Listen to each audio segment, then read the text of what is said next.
Dari Jalan Pasungan Romalawi 98.8 Citra FM, Wonosobo banget Sobat Citra. Lanjut lagi kita berbincang-bincang bersama DPRD Jawa Tengah ya Sobat Citra. Ada Pak Isna ini, ada Pak Oleg, ada Gus juga ya di pagi hari ini, pagi menjelang siang ya Sobat Citra.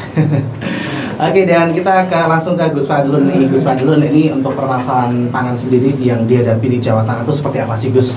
Bisa dijelaskan pada masyarakat? Terima kasih Mas Diki dan pendengar radio Irama FM. Masalah pangan di Jawa Tengah ini sebetulnya ya beberapa hal masih seimbang dan beberapa hal juga, tapi faktanya adalah menunjukkan bahwa konsumsi pangan yang beragam merupakan aspek penting untuk mewujudkan sumber daya manusia Indonesia yang berkualitas. Jadi aspek pangan ini penting, termasuk mempertimbangkan gizi, mempertimbangkan nutrisinya dan sebagainya. Keberagaman pola konsumsi pangan itu ditunjukkan dengan skor pola pangan harapan PPH atau PPH pada tahun 2019, skor 89,6%, lebih tinggi dibandingkan capaian sebelumnya. Sedangkan capaian PPH tahun 2020 lebih rendah dari PPH tahun 2019 karena angka tersebut merupakan kondisi PPH Jateng sementara sampai triwulan ketiga tahun 2020. Artinya di posisi ini Jawa Tengah aman lah, posisi Jawa Tengah masih aman. Lah berdasarkan skor PPH Jawa Tengah 2016 sampai 2020 untuk kelompok pangan umbi-umbian, pangan hewani, sayur, dan buah-buahan masih di bawah standar, sehingga perlu upaya untuk peningkatan konsumsi tersebut. Ini kalau melihat melihat tabelnya Mas. Jadi satu padi-padian standar di Jawa Tengah itu 25,0. Dari hari ini terakhir data 2020 itu 25,0. Umbi-umbian standarnya adalah 2,5. 2016 1,90, 2017 turun menjadi 0,88, 2018 menjadi 141,42, 2019 menjadi 1,1, di 2020 menjadi 0,9. Ini di umbi-umbian. Ini faktornya banyak ya, antara lain memang hari ini musim hujan kan memang agak lebih ekstrim dan lebih pendek daripada. Nah ini kadang-kadang kan mengganggu pertumbuhan ubi-ubian dan sebagainya. Pangan hewani standarnya 24,0%. Di 2020 terjadi 20,4%. Ini lumayan lah, artinya di Wonosobo, di Jawa Tengah, wabil khusus Wonosobo ini urusan hewani kan insya Allah sekarang, bahkan kan sekarang banyak masyarakat itu yang berkreasi lah, artinya ada model fermentasi dan sebagainya. Jadi memang itu lebih enak, artinya lebih enak. Cuma kata mereka dagingnya lebih enak yang biasa itu dibanding yang difermentasi. Tapi apapun itu kebutuhan gizi tetap tercukupi dengan modelnya gitu. Minyak dan lemak standarnya 5,0 masih stabil menjadi 5,0. Buah biji berminyak standar 1,0, di 2020 0,4. Ini juga turun drastis. Kacang-kacangan standarnya 10%, 10,0. Hari ini di 2020 menjadi 6,1. Ini turun 4.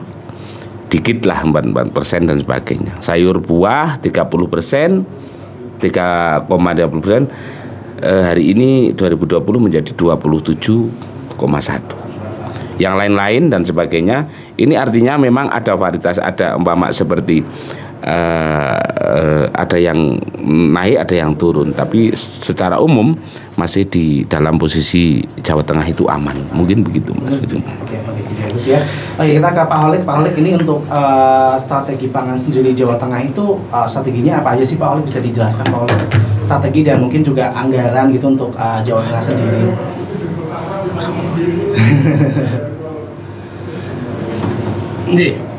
Gini Mas, kita ketahui bersama berkaitan dengan dukungan anggaran ya. Dukungan anggaran untuk pangan perlu kami sampaikan bahwa sumber dana untuk kegiatan berkaitan dengan B2SA dan juga edukasi dan gerakan konsumsi pangan ini di tahun anggaran 2022 ini dianggarkan sekitar 350 juta. Dari 350 juta ini untuk membiayai 2 kegiatan, Mas. Yang pertama adalah promosi pangan B2SA. Untuk 1 kali kegiatan ini di angka Rp109.346.000. Yang kedua adalah edukasi dan gerakan konsumsi pangan B2SA. Ini 6 kali kegiatan sebesar Rp190.654.000. Kegiatan ini sudah include dengan perjalanan dinas baik dalam daerah maupun luar daerah. Berkaitan dengan solusi-solusi yang coba kita rangkai, kita rangkum untuk menghadapi permasalahan pangan yang ada di Jawa Tengah, kita coba sedang mengembangkan aplikasi yang namanya aplikasi sistem logistik daerah atau Sislokda. Terus yang kedua, sosialisasi konsumsi pangan B2SA. Yang tadi sudah saya sampaikan anggarannya ini sekitar Rp159.346.000. Ini untuk kegiatan sosialisasi loh. Kegiatan sosialisasi saja. Bagaimana tadi disampaikan oleh Gus Fadlun, bagaimana agar masyarakat tahu mana makanan yang bergizi, mana makanan yang dibutuhkan oleh tubuh, sehingga jangan sampai nanti kita salah konsumsi makan malah berakibat kepada tubuh kita. Yang ketiga, pengembangan metode sampling untuk penentuan jenis komoditas dan pemilihan lokasi pengawasan yang dapat mewakili jenis komoditas BSAT yang banyak dikonsumsi oleh masyarakat dan juga berkaitan dengan sasaran pengawasan BSAT. Yang ketiga, yang ini tidak kalah pentingnya adalah melakukan pendampingan terhadap pelatihan-pelatihan yang dilakukan oleh kelompok-kelompok masyarakat, terutama teman-teman PKK nih. Teman-teman PKK kan sangat-sangat konsen dalam kegiatan-kegiatan ini.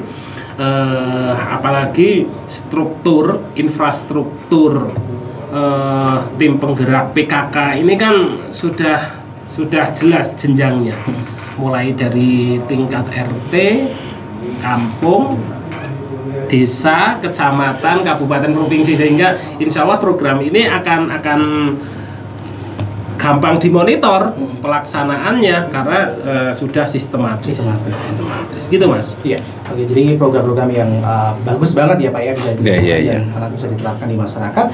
Dan untuk solusi apa yang dapat dilakukan dalam menghadapi permasalahan pangan di Jawa Tengah khususnya ini? Ini mungkin ada beberapa permasalahan ya yang bisa diadakan solusinya gitu Pak. Iya.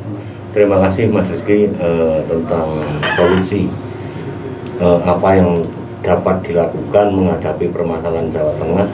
Tentunya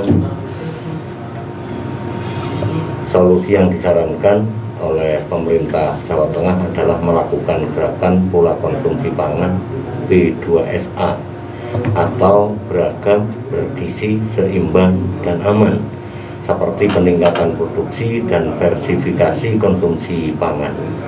Apa diversifikasi konsumsi pangan?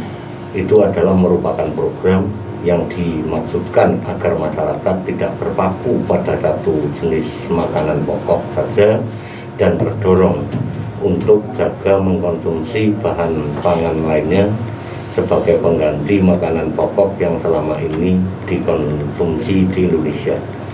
Diversifikasi pangan dimaksud agar masyarakat Indonesia tidak menganggap nasi sebagai satu-satunya makanan pokok yang tidak dapat digantikan oleh bahan pangan lainnya. Jadi umumnya kan gini Mas, orang itu belum merasa makan ketika belum makan nasi. Itu.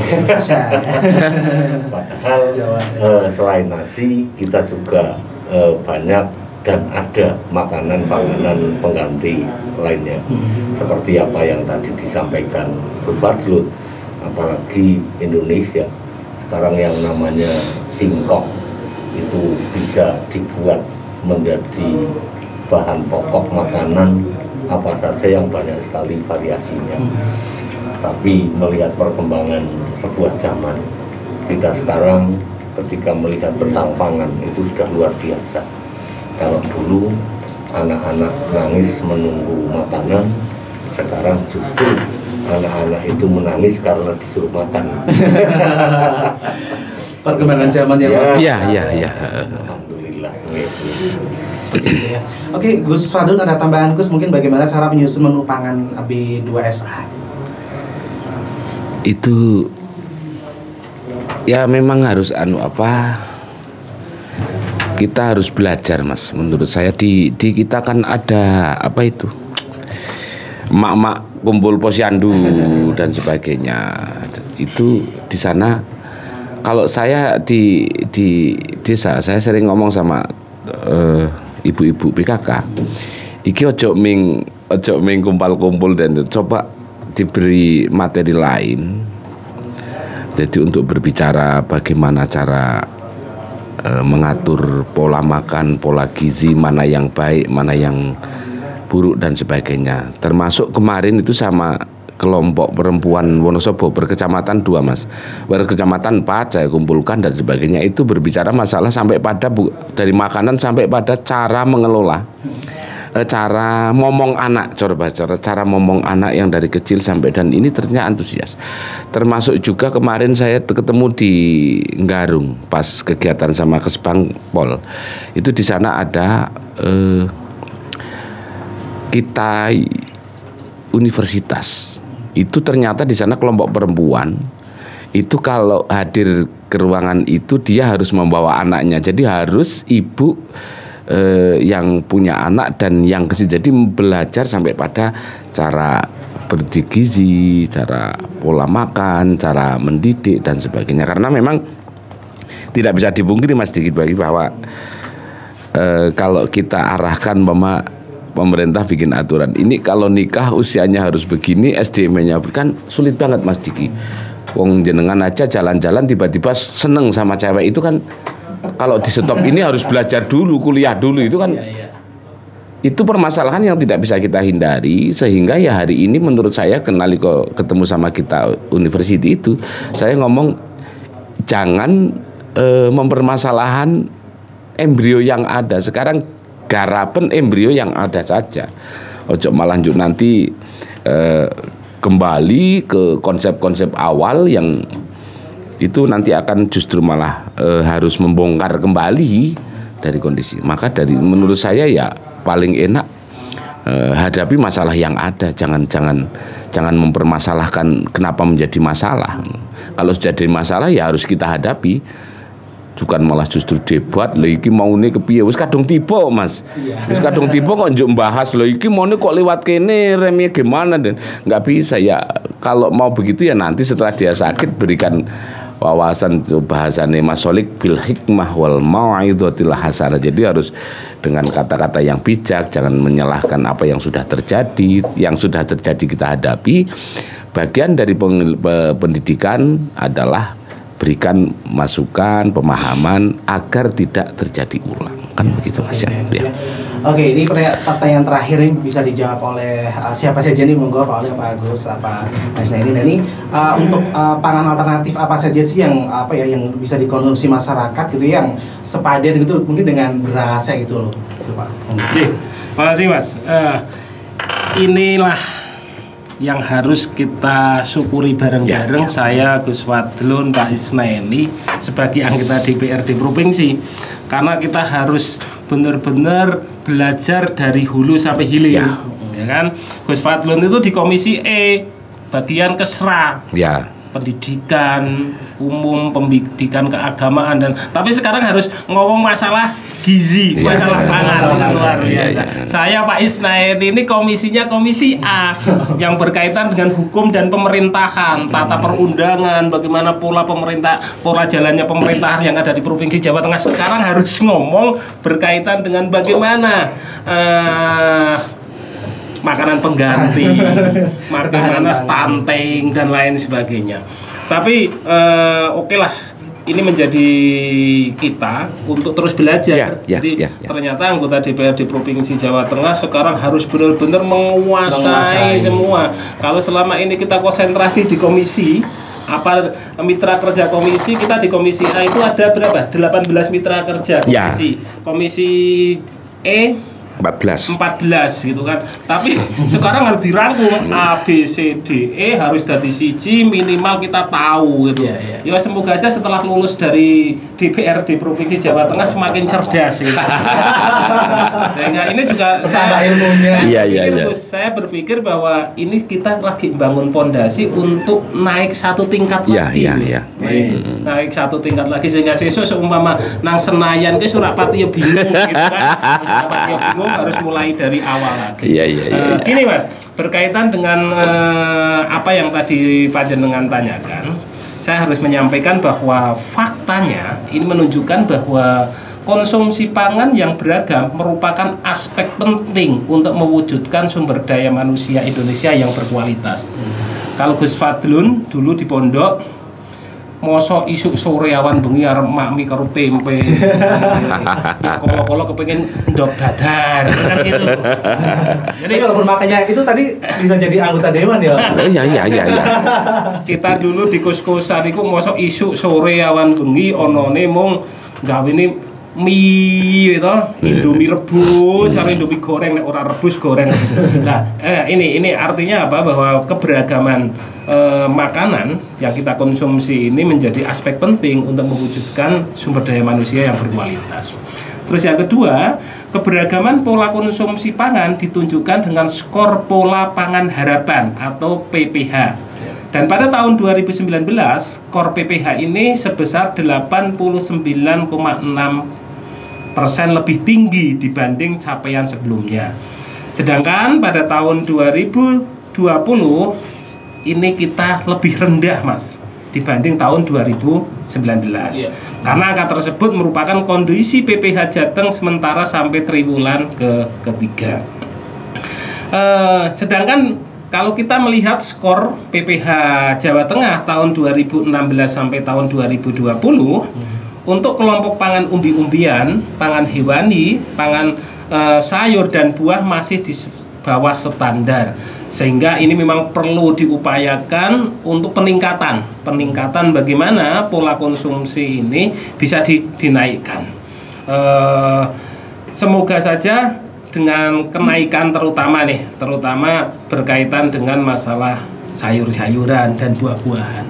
Ini ada orang yang 1 minggu belum pasti makan sayur-sayuran. Makanannya makanan kering. Padahal ada dan murah ya sebenarnya sayur gitu ya. Akhirnya apa? Akhirnya BAB ini tidak lancar gitu kan. Buah-buahan pola kita. Ini ada sesuatu hal yang saya juga baru dapat sekitar 1-2 tahunan terakhir. Kita itu mengatakan bahwa makan buah itu cuci mulut. Artinya cuci mulut setelah makan. Padahal itu pola yang salah, Mas. Iya, betul. Harusnya sebelum makan kita makan buah dulu. Setelah makan buah baru makan besar. Nah, ini tapi karena sudah berpuluh-puluh tahun stigma itu terbangun bahwa makan buah itu setelah makan. Padahal harusnya makan buah dulu, setelah itu baru makan es krim atau coklat atau apa. Sebenarnya penutup mulutnya kan itu. Nah, ini yang memang harus kita coba sosialisasikan juga. Betul, sehingga pola makan ini benar-benar teratur. Kita tidak melihat harganya dari makanan itu, tapi dari nilai gizi yang terkandung dari makanan yang kita buat itu, Mas. Ya, gitu, Mas. Itu ya Pak Oleg ya, luar biasa penjelasannya. Mungkin Pak Isna ini ada tambahan, monggo Pak Isna, pesan-pesan mungkin untuk masyarakat Wonosobo tentang pangan. Ya. ketika kita bicara seluruh masyarakat Wonosobo, saya hanya berpesan dalam arti kita memang karena kesehatan itu sangat penting, Mas. Kita harus berhati-hati dalam mengkonsumsi makanan dan pola makan kita atur, jangan sampai kita itu ngenangani dewi kita ngawur, itu jangan sampai, karena ketika terjadi sesuatu dampak dari makanan yang ngawur tentunya akan menimbulkan sebuah resiko penyakit. Kalau kita sudah sakit, ya sudah tidak ada kenikmatan dan kebahagiaan dalam sebuah kehidupan. Itu saja yang perlu kami sampaikan terhadap teman-teman, saudara-saudara kita di Wonosobo. Harapan kita Wonosobo tetap semua sehat, seger waras. Amin. Gitu ya. Oke, Gus Fadun ada tambahan Gus Fadun? Oke, Mas Riki dan pendengar radio Irama Citra FM. Jadi begini, kalau masalah makanan pengganti pada dasarnya wabil khusus Wonosobo ini kan di daerahnya beda-beda ya. Kalau di daerah Kejajar, Garung itu nanti di sana beda. Di Kalimbawang, Kaliwiro, Kepil dan sebagainya. Kalau Kepil ini mirip-mirip Purworejo. Nah, gitu kan, Purworejo, Bruno. Tapi kalau nanti Kalimbawang itu agak mirip ke atas dan sebagainya. Garung beda lagi dan sebagainya. Tapi pada dasarnya kita harus bersyukur hidup di Indonesia, lebih-lebih di Wonosobo. Jadi tongkat apa itu? Dan batu aja dari tanam. Itu ndak ada, Mas, ndak ada di dunia ini alam seperti Indonesia, termasuk Wonosobo dan sebagainya. Maka dari ada di Indonesia gitu ya, Pak. Iya. Jadi ini yang mungkin harus kita, dan ini tetap harus kita jaga bareng. Tapi mulane wong mbiyen iku ngeten, bapak iku lho pernah gini. Iki nek ana wit lumbu, lho coba bahasa saya, lumbu itu apa ya? Tales. Timbangannya nganggur diceblok nih, mbok engko mongso paceklik dan sebagainya. Tapi isyarat ini kan bukan semata-mata kita, memang harus kita siapkan. Jadi, dan insya Allah Mas Diki itu kalau kita makannya itu di kadang tiwul, kadang jagung, kadang nasi, itu insya Allah di posisi kesehatan lebih baik dan sebagainya. Dan jangan lupa tetap agar makanan, tanaman, hasil yang kita peroleh itu semakin membuat baik untuk kita, ya jangan lupa tetap berdoa, Mas. Jadi dogol tetap diceblok nih, tetap njaluk karo Allah, ndonga dan lain sebagainya, karena ini biar nanti cara makanan yang ada di kita itu menjadi berkah, menjadi baik untuk kita, menjadi mendorong kita untuk menjadi lebih baik dan sebagainya, biar energi positif dari yang namanya berkah itu ada di makanan kita. Begitu, Pak. Gitu, ya. Pak Holik ada tambahan mungkin? Iya, Mas. Sebelum ditutup oleh Mas Rizky, saya kepingin matur bahwa ke teman-teman pendengar Citra FM bahwa pandemi COVID belum selesai, dan bulan Februari ini ternyata yang terpapar semakin meningkat. Sehingga saya berpesan kepada pendengar Citra FM dan umumnya masyarakat Kabupaten Wonosobo, jangan abai dengan protokol kesehatan. Apapun, jaga diri itu menjadi sesuatu hal yang sangat penting. Kalau diri kita masing-masing sudah dijaga kesehatannya, pola hidupnya, gaya hidupnya, maka insya Allah keluarga juga akan ikut terjaga. Imbasnya adalah masyarakat Kabupaten Wonosobo akan sehat semuanya. Kalau sehat, secara otomatis makan juga enak.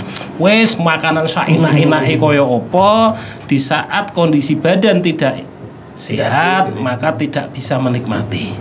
Apapun yang tadi saya, Gus Fadlun dan Pak Isnaini sampaikan berkaitan dengan kondisi pangan yang ada di Jawa Tengah, ini tidak akan ada artinya apa-apa di saat kita abai dalam situasi pandemi yang belum berakhir ini. Pesan saya kepada pemerintah daerah Kabupaten Wonosobo, 3T, ayo terus digalakkan.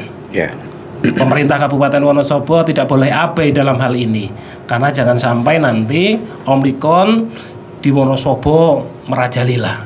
Kasihan masyarakat Wonosobonya.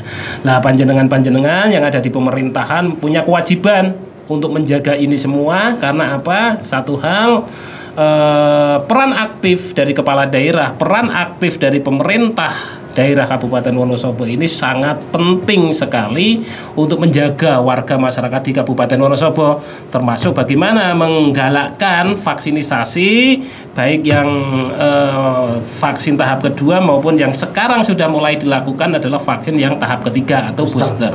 Itu Mas tambahan dari saya. Oke, luar biasa sekali ya Sobat Citra, kita jadi bisa mendapatkan ilmu baru atau informasi yang luar biasa banyak gitu ya dari Gus Fadlun, dari Pak Hoi, dari Pak Isniani, dan terima kasih untuk sudah datang ke Citra FM dan tetap jaga kesehatan Pak ya, insyaallah, dan selamat bertugas kembali gitu ya. Dan akhirnya untuk sajian kita hari ini Sobat Citra spesial talk show bersama DPRD Jawa Tengah usai sudah, dan sampai jumpa untuk lain kesempatan. Saya Riki bisa pamit, keep on Sobat Asli Forever. Wassalamualaikum warahmatullahi wabarakatuh. Waalaikumsalam warahmatullahi wabarakatuh.